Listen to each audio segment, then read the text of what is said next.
Welcome to the Genius Factory. Enjoy the video. In this video, I will explain how to replace a radiator on a Ford Explorer. Start by gathering your tools, including a ratchet set, pliers, and a large drain pan. Always ensure your engine is completely cool to prevent burns. For safety, disconnect the negative battery cable. Then, locate the radiator drain plug, usually at the bottom, and drain all the old coolant into your pan. This initial preparation is crucial for a smooth replacement process. Next, carefully remove the upper and lower radiator hoses using pliers or a hose clamp tool. Be gentle with the transmission cooler lines.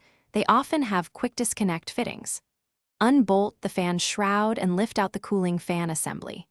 Don't forget to disconnect any electrical sensors or wiring harnesses connected to the radiator itself.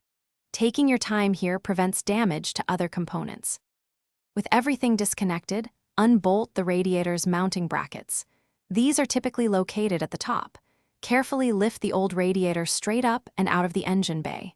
Now, gently lower your new radiator into position, ensuring it seats correctly on its lower mounts. Reattach the mounting brackets, tightening them securely but not excessively. This step is critical for proper radiator stability.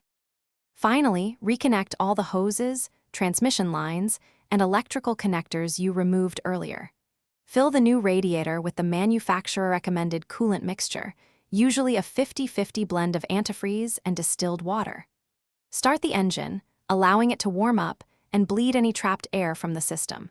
Keep a close eye on the temperature gauge and check for any leaks around the connections. Thanks for watching. If you found this helpful, don't forget to like and subscribe.